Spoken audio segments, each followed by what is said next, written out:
દેશમાં કોરોનાના કેસ વધતા ચિંતા પણ વધી। ભારતમાં એક સપ્તાહમાં કોરોનાના કેસ વધ્યા છે, જેથી દેશમાં કોરોનાનું ટેસ્ટિંગ પણ વધારવામાં આવ્યું।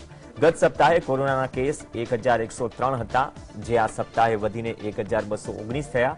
આ કેસમાં 11% વધારો થયો છે। મહારાષ્ટ્ર, રાજસ્થાન, પંજાબ, દિલ્હી અને હિમાચલ પ્રદેશની સાથે સાથે તેલંગાણા અને પશ્ચિમ બંગાળમાં પણ કોરોનાના કેસ વધ્યા છે। ગત સપ્તાહે 16 રાજ્યો અને કેન્દ્રશાસિત પ્રદેશમાં સાપ્તાહિક મામલાઓમાં કોરોનાના કેસમાં વધારો નોંધાયો। રાજસ્થાન અને પંજાબમાં 30 થી વધુ કોરોના કેસ નોંધાયા। બીજી તરફ કેરળમાં કોરોનાના કેસમાં ઘટાડો થયો છે।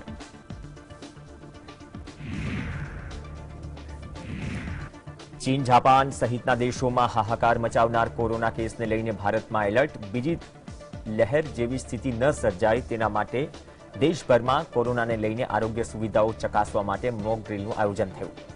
કોરોનાને લઈને મોક ડ્રીલ દરમિયાન જિલ્લામાં આરોગ્ય સુવિધાઓની ઉપલબ્ધતા, આઇસોલેશન બેડની ક્ષમતા, ઓક્સિજન સુવિધા ધરાવતા બેડ, આઈસીયુ બેડ અને વેન્ટિલેટર બેડની વ્યવસ્થાની ચકાસણી થઈ।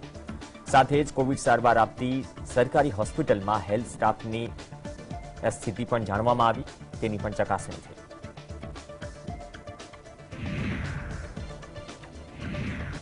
केंद्रीय आरोग्य प्रधान मनसुख मांडवियाए कोविड मॉकड्रिलની समीक्षा કરવા સફદરગંજ હોસ્પિટલની મુલાકાત લીધી। સાથે દેશભરની તમામ કોવિડ હોસ્પિટલમાં મોકડ્રીલનું આયોજન થયું।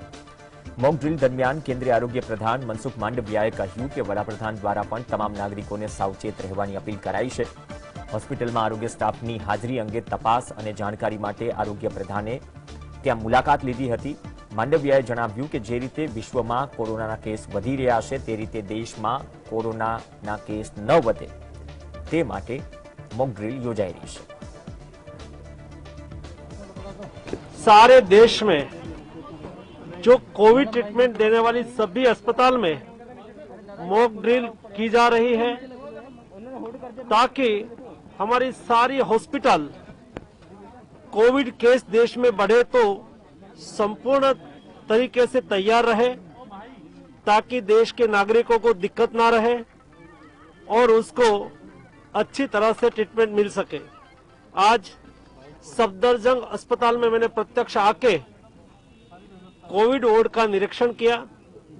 जिस तरह से यहाँ व्यवस्था तैयार की गई है, वैसी ही व्यवस्था देश की सभी सरकारी अस्पताल में और प्राइवेट अस्पताल में भी तैयारी की जा रही है।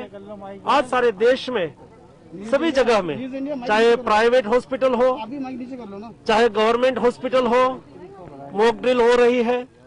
राज्य में राज्य के हेल्थ मिनिस्टर उसको मार्गदर्शन कर रहे हैं, निरीक्षण कर रहे हैं। मैंने भी आज प्रत्यक्ष सफदरजंग अस्पताल में मॉक ड्रिल का निरीक्षण किया और आने वाले दिनों में शायद कोविड के केस बढ़े तो उसके सामने पूरी तैयारी करना आवश्यक है और इस तरह से तैयारी हो रही है। जो कोविड ट्रीटमेंट देने वाली सभी अस्पताल में मॉक ड्रिल की जा रही है, ताकि हमारी सारी हॉस्पिटल कोविड केस देश में बढ़े तो संपूर्ण तरीके से तैयार रहे, ताकि देश के नागरिकों को दिक्कत ना रहे और उसको अच्छी तरह से ट्रीटमेंट मिल सके। आ तरफ हरियाणाना पंचकुलाમાં સ્વાસ્થ્ય પ્રધાન અનિલ વિજની હાજરીમાં મોકડ્રીલ યોજાઈ। અનિલ વિજે કોરોના સામે તંત્રની તૈયારી અંગે માહિતી અને સમીક્ષા લીધી। આ પ્રસંગે વિજે એનએચએમનું વર્ષ 2023નું એક કેલેન્ડર પણ લોન્ચ કર્યું અને સ્થિતિની સમીક્ષા કરી। आज कोविड की तैयारियों को देखने के लिए सारे हिंदुस्तान में केंद्र सरकार ने आदेश दिए हैं कि आज के दिन मॉक ड्रिल की जाए, यानी सारे जो इंस्ट्रूमेंट हैं उनको चेक किया जाए और देखा जाए कि सब ठीक तरह से चल रहे हैं या नहीं चल रहे। तो आज पंचकुला में सिविल हॉस्पिटल में आप आए हैं तो सब? हाँ, यहाँ का देखा है और पोर्टल है जो यहीं से ही सारे हरियाणा का देखा जा सकता है। वो 4 बजे तक एंट्रियाँ भरनी है, काफ़ी हॉस्पिटल्स ने भर दी हैं, वो मैंने देखी। इंडियन मेडिकल एसोसिएशनના ભૂતપૂર્વ પ્રમુખે સરકારને ચોથા ડોઝ પર વિચાર કરવા જરૂર હોવાનું કહ્યું। એમાં પણ ખાસ કરીને આરોગ્ય કર્મચારીઓ અને ફ્રન્ટલાઇન વર્કર્સને આપવું જરૂરી છે। કહ્યું કે હેલ્થકેર અને ફ્રન્ટલાઇન કામદારો માટે છેલ્લો ડોઝ લગભગ 1 વર્ષ પહેલા અપાયો. આટલા લાંબા સમયગાળા બાદ હવે રોગપ્રતિકારક શક્તિ સમાપ્ત થઈ ગયેલી જોવા મળે છે. તેથી અમારા દ્વારા મંત્રીને રજૂઆત કરવામાં આવી છે કે તેઓ લોકોને, તેમાં પણ ખાસ કરીને ડોક્ટર્સ, નર્સ, હોસ્પિટલના અન્ય સ્ટાફ અને ફ્રન્ટલાઇન વર્કર્સને સાવચેતીના પગલાંના ભાગરૂપે ચોથા ડોઝ આપવા પર વિચાર કરે. દર્દીઓની સાથે રહીને સારવાર આપવાની રહેતી હોવાના કારણે ફ્રન્ટલાઇન વર્કર્સને સૌથી વધુ જોખમ હોય છે. ચીનમાં કોરોનાની હાલત અને દેશની હાલત ખરાબ છે. સર્વત્ર તબાહીના દ્રશ્યો પણ એક પછી એક સામે આવે છે. હોસ્પિટલોમાં ભારે ભીડ, દવાઓની અછત, ડોક્ટર્સ અને મેડિકલ સ્ટાફ પણ મોટી સંખ્યામાં સંક્રમિત છે. સ્મશાન ગૃહો પર અંતિમ વિધિ માટે મોટી લાઈનો લાગી છે.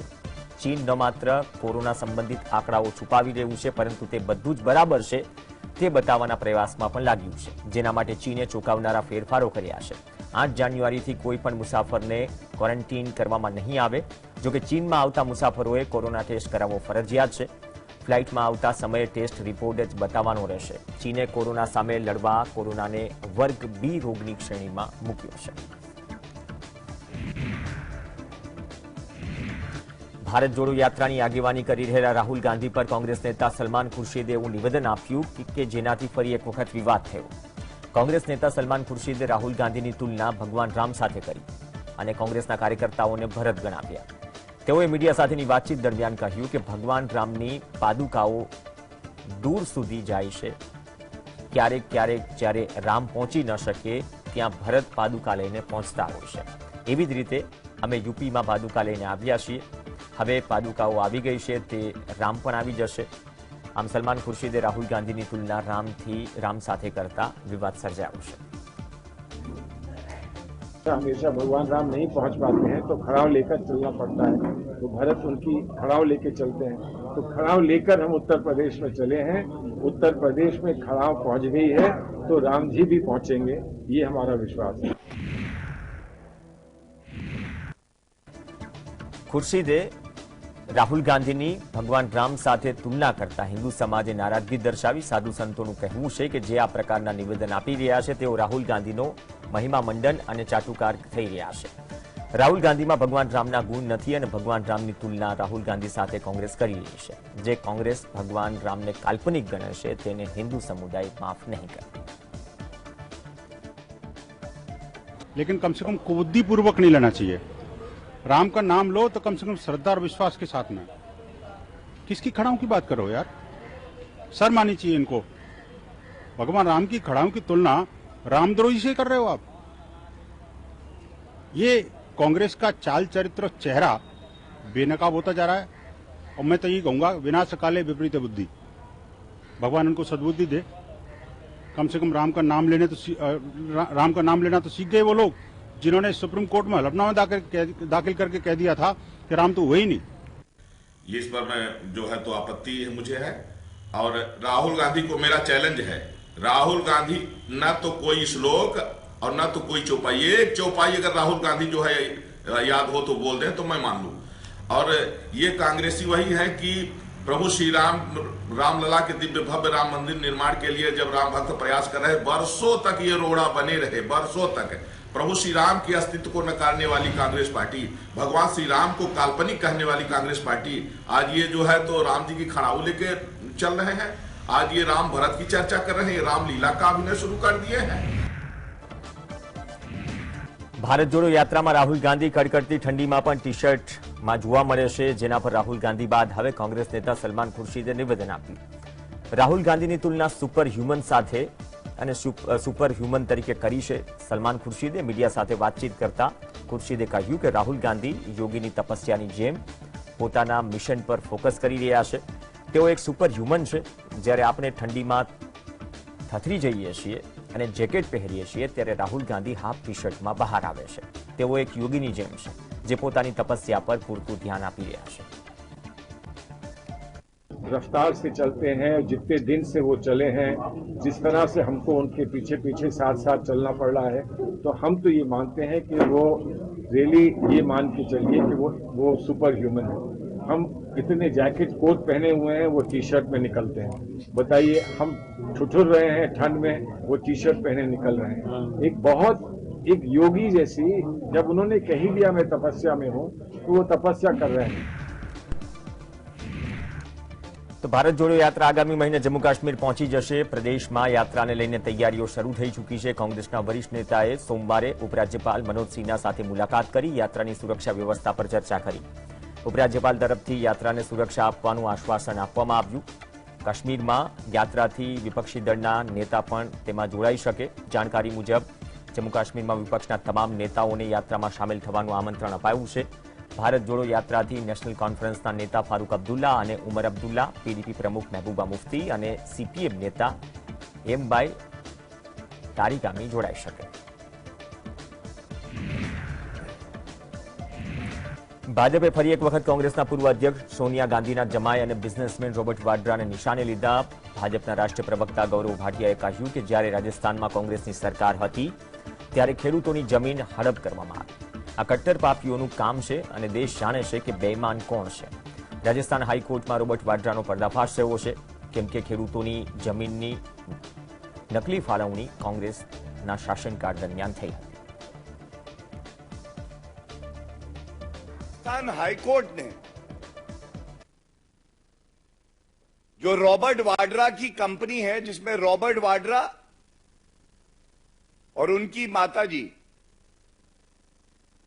पार्टनर्स हैं, वो राजस्थान हाईकोर्ट गए थे बीकानेर में जब कांग्रेस की सरकार थी।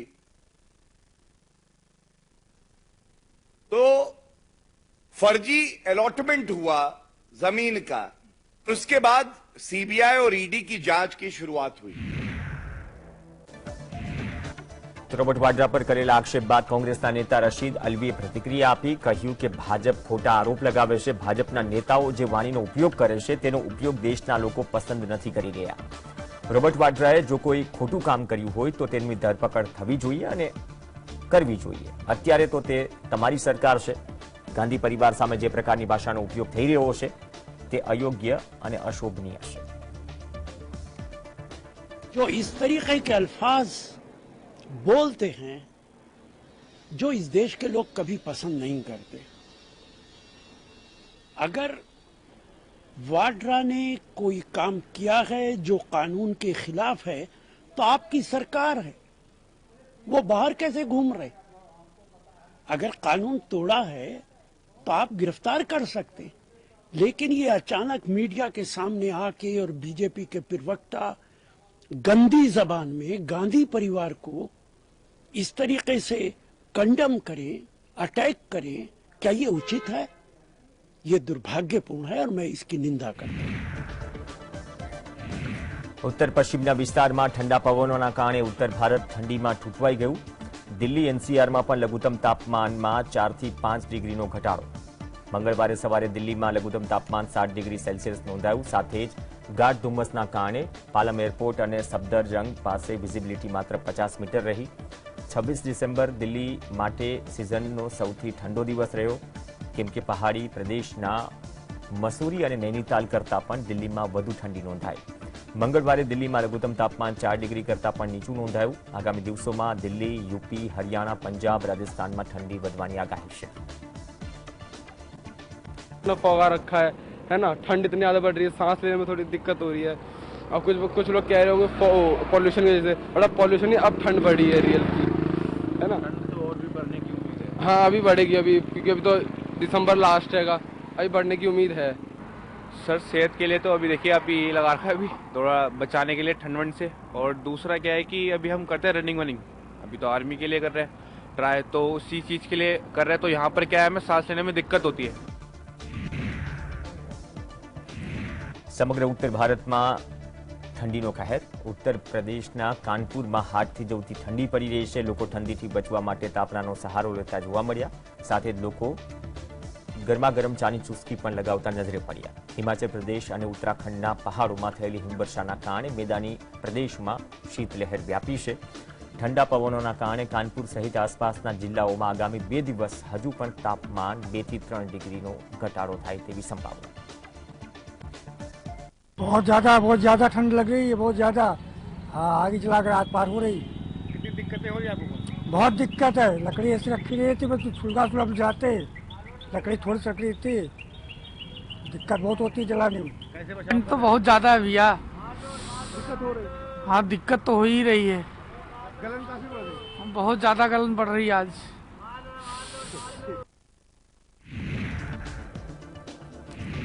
યુપીના વારાણસીમાં પણ ઠંડીનો અનુભવ થઈ રહ્યો છે। વારાણસીમાં જ્યાં લોકો વહેલી સવારે ગંગામાં ડૂબકી લગાવીને ધન્યતા અનુભવે છે, મોટી સંખ્યામાં પ્રવાસીઓ વારાણસીના વિવિધ ઘાટ પર સવારથી જ ઉમટી પડતા હોય છે।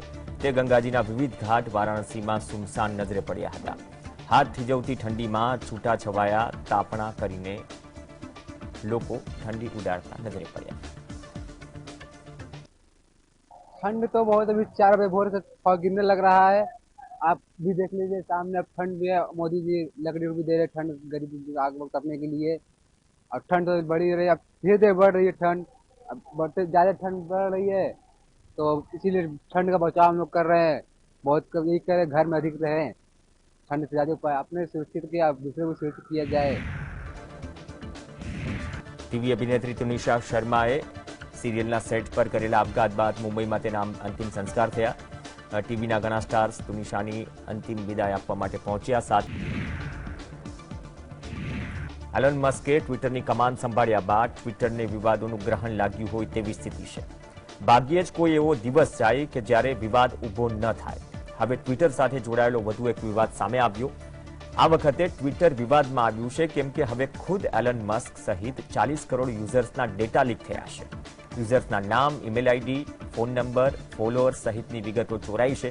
આશ્ચર્યજનક બાબત એ છે કે હેકરે બોલિવૂડ અભિનેતા સલમાન ખાન, ગૂગલના સીઈઓ સુંદર પિચાઈ, નાસા, ભારતના માહિતી અને પ્રસારણ મંત્રાલય, ઇલોન મસ્કની કંપની સ્પેસ એક્સ, ડોનાલ્ડ ટ્રમ્પ જુનિયરના ડેટા પણ હેક કર્યા છે। આ સિવાય અનેક હાઈ પ્રોફાઇલ એકાઉન્ટ્સનો ડેટા પણ હેક થયો છે।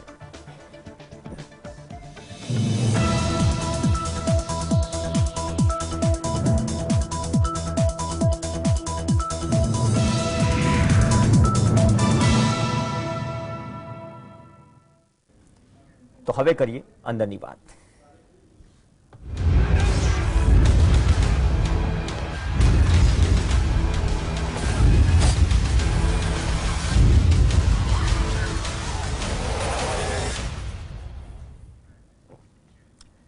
રાજસ્થાનમાં રાહુલ ગાંધીની ભારત જોડો યાત્રામાં લોકોની જબરજસ્ત ભીડ જોવા મળી। ખાસ કરીને પૂર્વીય રાજસ્થાનના કોંગ્રેસના પ્રભાવવાળા 3 જિલ્લા દૌસા, સવાઈ માધોપુર અને અલવરમાં।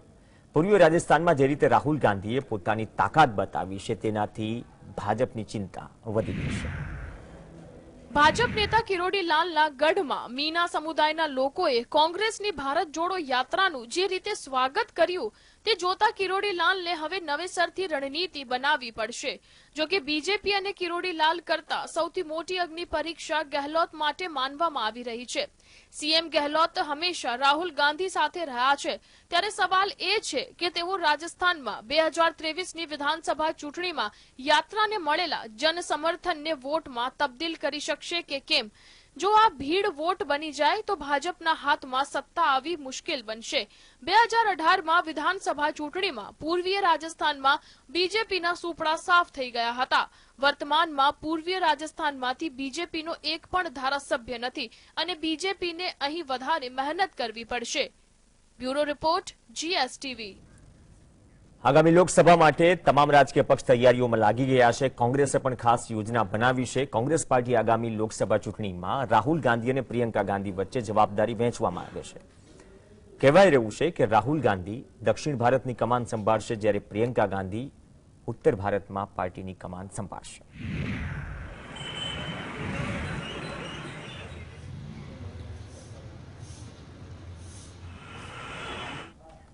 રાહુલ ગાંધીના નેતૃત્વમાં ચાલી રહેલી ભારત જોડો યાત્રા આગામી 3 જાન્યુઆરીએ યુપીમાં પ્રવેશ કરશે। કોંગ્રેસે સપા અધ્યક્ષ અખિલેશ યાદવ અને બસપા સુપ્રીમો માયાવતી સહિત વિપક્ષી દળોના નેતાઓને આમંત્રણ આપ્યું છે। રાહુલ ગાંધીની યાત્રા મુદ્દે કોંગ્રેસ પાર્ટીના યુપી યુનિટના પ્રવક્તા અશોકસિંહે જણાવ્યું કે અખિલેશ યાદવ, સપાના એમએલએ શિવપાલસિંહ યાદવ, માયાવતી અને રાલોદના અધ્યક્ષ જયંત ચૌધરીને યાત્રામાં સામેલ થવા નિમંત્રણ મોકલવામાં આવ્યું છે. આ ઉપરાંત સુહેલદેવ ભારતીય સમાજ પાર્ટીના પ્રમુખ ઓમ પ્રકાશ રાજભર, ભારતીય કમ્યુનિસ્ટ પાર્ટીના સચિવ અતુલ અંજન, પ્રદેશ પૂર્વ ઉપમુખ્યમંત્રી દિનેશ શર્માને પણ આમંત્રણ મોકલવામાં આવ્યું છે. આગામી 3 જાન્યુઆરીએ ઉત્તર પ્રદેશમાં દાખલ થનારી ભારત જોડો યાત્રા 3 દિવસ યુપીમાં રહેશે. યાત્રામાં રાહુલ ગાંધી સાથે પાર્ટી મહાસચિવ અને પક્ષના ઉત્તર પ્રદેશના પ્રભારી પ્રિયંકા ગાંધી પણ સામેલ થશે. યાત્રાના પ્રદેશ પૂર્વ કેન્દ્રીય મંત્રી સલમાન ખુરશીદે જણાવ્યું હતું કે ભારત જોડો યાત્રા કોઈ પાર્ટીની નહીં પણ આખા દેશની છે, એટલે જ તેમાં વિવિધ પક્ષના નેતાઓને આમંત્રિત કરવામાં આવશે. Bureau report, GSTV. તો આ તરફ કર્ણાટક વિધાનસભાની ચૂંટણી પહેલા રાજકીય ગતિવિધિઓ તેજ બની. રાજ્યના મોટા માઇનિંગ બિઝનેસમેન અને ભાજપ સરકારમાં મંત્રી રહી ચૂકેલા જી જનાર્દન રેડ્ડીએ કલ્યાણ રાજ્ય પ્રગતિ પક્ષ નામની નવી પાર્ટીની જાહેરાત કરી. તેમજ આગામી વિધાનસભા ચૂંટણી માટે પોતાની યોજના પણ જાહેર કરી. કર્ણાટકમાં નવા પક્ષના પ્રવેશથી ભાજપને ખાસ કરીને બેલ્લારી સહિતના ક્ષેત્રોમાં નુકસાન થઈ શકે છે. ખાસ વાત એ છે કે કરોડો રૂપિયાના ગેરકાયદેસર માઇનિંગ કેસમાં આરોપી જી જનાર્દન રેડ્ડી 2015થી જામીન પર છે. કર્ણાટકમાં ભાજપ પહેલાથી જ પાર્ટીના નેતાઓની નારાજગીનો સામનો કરી રહ્યું છે, જેમાં પૂર્વ મુખ્યમંત્રી BS યેદિયુરપ્પા પણ સામેલ છે. એવામાં બેલ્લારી બંધુઓની નારાજગી ભાજપને નુકસાન પહોંચાડી શકે છે. એવું પણ કહેવાય છે કે રાષ્ટ્રીય અધ્યક્ષ જગત પ્રકાશ નડ્ડા પોતે યેદિયુરપ્પાને મળી ચૂક્યા છે. આ ઉપરાંત તાજેતરમાં જ ભાજપને હિમાચલ પ્રદેશ વિધાનસભા ચૂંટણીમાં બળવાખોર નેતાઓને લીધે મોટું નુકસાન થયું છે. એટલે કર્ણાટકમાં પાર્ટીને શું પરિણામ મળે છે તેના પર સૌની નજર રહેશે. Bureau report, GSTV. તમિલનાડુની રાજનીતિમાં અત્યારે જે જોવા મળી રહ્યું છે એટલે કે આ રસ્તા અગાઉ ક્યારેય જોવા નથી મળી રહ્યા. બદલાતી સ્થિતિ જ્યાં બે રાજકીય તાકાતો સક્રિય છે, આ વખતે ગતિવિધિ માત્ર વિપક્ષમાં જોવા મળી રહી છે. પહેલીવાર સ્પષ્ટ રૂપથી ભારતીય જનતા પાર્ટી તેમના સમજદાર અને તેજ તર્રાર નેતા અન્નમલાઈના કારણે જનતાનું ધ્યાન આકર્ષિત કરી રહી છે.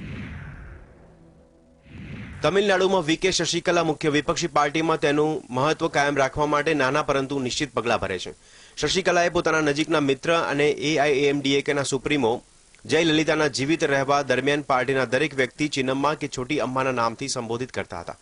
ત્યારે હવે માત્ર પક્ષને તેઓ જ સંભાળી શકે અને જીતાડી શકે તેમ છે, એવી આશા રાખવામાં આવી રહી છે. શશિકલા રાજ્યના મુખ્યમંત્રીના રૂપમાં સત્તા સંભાળે તેના કેટલાક કલાકો પહેલા જ તેને આવક કરતા વધારે સંપત્તિ ધરાવવાના મામલામાં દોષી કરાર કરીને 4 વર્ષ માટે જેલની સજા સંભળાવવામાં આવી હતી. આ દોષ સિદ્ધિના કારણે તેમને કોઈપણ નિર્વાચિત સંવૈધિક પદ ગ્રહણ કરવા બાબતે અયોગ્ય ઠેરવવામાં આવ્યા હતા. તેમને ચૂંટણી લડવા માટે પણ 6 વર્ષ માટે પ્રતિબંધ કરવામાં આવ્યું હતું.